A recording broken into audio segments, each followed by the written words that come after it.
मातरम, मातरम, जय किसान, जय जवान, जय किसान, जय जवान, जय किसान।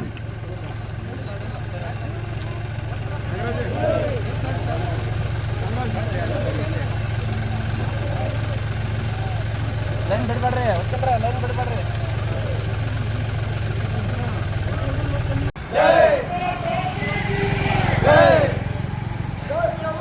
जय किसान, जय किसान।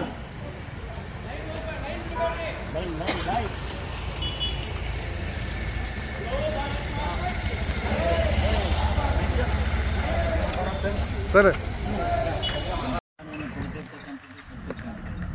ಹಾಗಾಗಿ ಇವತ್ತು ಅವರ ಜಯಂತಿ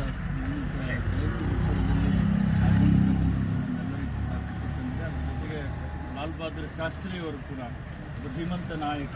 ಇವತ್ತು ಯಾವುದೇ ಉನ್ನತ ಹುದ್ದೆಯಲ್ಲಿದ್ದಂಥ ಸಂದರ್ಭದಲ್ಲಿ ಯಾವುದೇ ಒಂದು ಕರಪ್ಷನ್ ಇಲ್ಲದಂತೆ ಈ ರಾಷ್ಟ್ರಕ್ಕೆ ತಮ್ಮ ಸೇವೆಯನ್ನು ಮತ್ತು ರಾಷ್ಟ್ರದ ಹೇಗೆ ಒಬ್ಬ ನಾಯಕ ಬದುಕಬೇಕು ಅನ್ನೋದನ್ನು ಕೂಡ ಅವರು ತೋರಿಸ್ಕೊಟ್ಟಿದ್ದಾರೆ. ಇಬ್ಬರೇ ಇವತ್ತು ಜನ್ಮದಿನ ನಾವೆಲ್ಲರೂ ಕೂಡ ಇವತ್ತು ರಾಮನವರಿಗೆ ಕೂಡ ಪಾದಯಾತ್ರೆಯನ್ನು ಇಟ್ಕೊಂಡಿದ್ದೀವಿ. ನಮಗೂ ಕೂಡ ಅವರನ್ನು ಕೊಟ್ಟಿದ್ದೀವಿ. ನಮ್ಮ ಕಾಂಗ್ರೆಸ್ ಪಕ್ಷದ ನಾಯಕ ನಮ್ಮ ಸೂಚನೆಯನ್ನು ಕೊಟ್ಟಿದ್ದಾರೆ. ರಂಜಾನ್ ಪಟೇಲ್ 8 ಗಂಟೆಯಿಂದ ಕಾರ್ಯಕ್ರಮ ಇದೆ. ಅಲ್ಲಿ ಅಪಾರ್ಟ್ತಾರೆ. ನಮ್ಮ ಪ್ರಾಣೇಶ್ ಬಳಗ ಇನ್ನೂ ಹೆಚ್ಚು ಪರಿಸರ ಕಾರ್ಯಕ್ರಮಗಳನ್ನು ಹಮ್ಮಿಕೊಳ್ಳಿ ಮತ್ತು ಹೆಲ್ತ್ ಇಶ್ಯೂಸ್ ಬಗ್ಗೆ ಕಾರ್ಯಕ್ರಮವನ್ನು ಮಾಡ್ತಾ ಇದ್ದೀವಿ. ನನ್ನನ್ನು ಕರೆದು ಕೂಡ ನಾವೆಲ್ಲ ಈಗ ರಿಟೈರ್ಡ್ ಆಗಿದ್ದೀವಿ.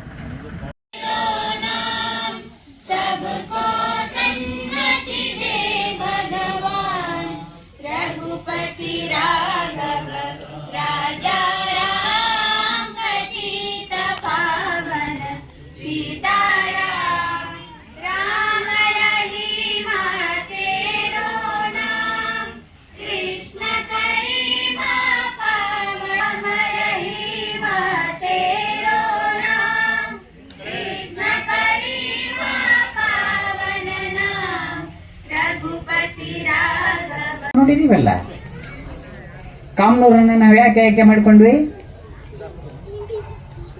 ಗಾಂಧೀಜಿಯವರ ವಿಚಾರಗಳು ಇಲ್ಲಿ ಜಾರಿಯಲ್ಲಿ ಬಂದಿವೆ. ಇಲ್ಲಿ ಹೋಟೆಲ್ ಇಲ್ಲ. ನಾವೇನಾದ್ರೂ ಬಂದ್ರೆ ನಿಮ್ಮ ಮನೆಗೆ ಬರಬೇಕು. ಅದು ಒಳ್ಳೇದು, ಒಂದು ರೀತಿ ನಮ್ಮ ಆತ್ಮೀಯತೆ ಬೆಳೀತದೆ. ನಾ ಯಾರಿಗೋ ಹೋಗಿ ಪೇಮೆಂಟ್ ಕೊಟ್ಟು ಅಲ್ಲಿ ನಾನು ಟೀ ಕುಡಿದು ಹೋದ್ರೆ ಅವ್ರಿಗೆ ಬಿಸ್ನೆಸ್ ಆಗುತ್ತೆ, ನನ್ನ ಟೀ ಸಿಗುತ್ತೆ, ಬಾಂಧವ್ಯಲ್ಲಿ ಬೆಳೆಯುತ್ತೆ. ನಾನು ನಿಮ್ಮ ಮನೆಗೆ ಬಂದು ಒಂದು ಲೋಟ ನೀರು ಕುಡಿದ್ರೆ, ಒಂದು ಕಪ್ ಟೀ ಕುಡಿದ್ರೆ ನಮಗೂ ಒಂದು ಆತ್ಮೀಯತೆ ಬೆಳೀತದೆ. ಆ ಅನಿವಾರ್ಯತೆಯ ಸೃಷ್ಟಿಗಾಗಿ ಆದ್ರೂ ಹೋಟೆಲ್ ಇರಲಾರದು ಒಳ್ಳೆಯದು. ಆಮೇಲೆ ನಿಮ್ಮಲ್ಲಿ ಹಾಗಾಗಿ ಈ ಗ್ರಾಮದಲ್ಲಿ ಹೆಚ್ಚು ವೃದ್ಧರನ್ನು ನಾವು ಕಾಣಲಿಕ್ಕೆ ಸಾಧ್ಯ. ಅದು ಪ್ರಗತಿಯ ನಿಜವಾದ ಸಂಕೇತ. ದೇಶದ ಪ್ರಗತಿಯನ್ನ ಈ ಮಾನದಂಡದಲ್ಲಿ ಅಳೆಯುವಂತಹ ಕಾಲ ಒಂದು ಬರುತ್ತೆ. ಈ ಸಂಸ್ಕೃತಿಯನ್ನು ನೀವು ದಯವಿಟ್ಟು ಮುಂದುವರಿಸಿಕೊಂಡು ಹೋಗ್ರಿ ಅನ್ನುವಂಥದ್ದು. ಹಾಗೆಯೇ ಬಹಳ ಮುಖ್ಯವಾಗಿ ಗ್ರಾಮೀಣ ಜನರ ಬದುಕು ಹೇಗಿದೆ ಅಂತಂದ್ರೆ ಈ ವಿಷಯದಲ್ಲಿ ಕಂಡಂತೆ ಸರಳ ಜೀವನ ಮಾಡ್ತಾರೆ. Simple life and high thinking ಅಂತ ಕರಿಬಹುದು. Simple life and high thinking, ಸರಳ ಜೀವನ ಮಾಡಬೇಕು, ಉದಾತ್ತ ಚಿಂತನೆ ಮಾಡಬೇಕು. ಉದಾತ್ತ ಚಿಂತನೆ ನೀವು ಮಾಡ್ತಿರೋದು ನಿಮಗೆ ಗೊತ್ತಿದನೋ ಇಲ್ಲ ಗೊತ್ತಿಲ್ಲ, ಬಟ್ ನೀವು ಖಂಡಿತವಾಗಿ ಉದಾತ್ತ ಚಿಂತನೆ ಮಾಡ್ತಿದ್ದೀರಿ. ಆ ಚಿಂತನೆ ಯಾವ್ದಂತ ಹೇಳಿದ್ರೆ ಮಹಾತ್ಮ ಗಾಂಧೀಜಿಯವರ ಚಿಂತನೆಯಾಗಿದೆ ಅನ್ನುವಂಥದ್ದು. ಆ ಚಿಂತನೆಯನ್ನ ನೀವು ಹೆಚ್ಚು ಬಲಪಡಿಸಿಕೊಳ್ಳ್ರಿ. ಇನ್ನು ಅದೇ ಚಿಂತನೆಯಲ್ಲಿನೇ ಅದೇ ತರಹದ ಬದುಕನ್ನ ಹೆಚ್ಚು ಬಲಪಡಿಸ್ತಾ ಹೋಗ್ಬೇಕು ಅನ್ನುವಂಥದ್ದು. ಸಾಮರಸ್ಯದ ಬದುಕನ್ನ ನೀವು ಕಟ್ಕೊಂಡಿದ್ದೀರಿ.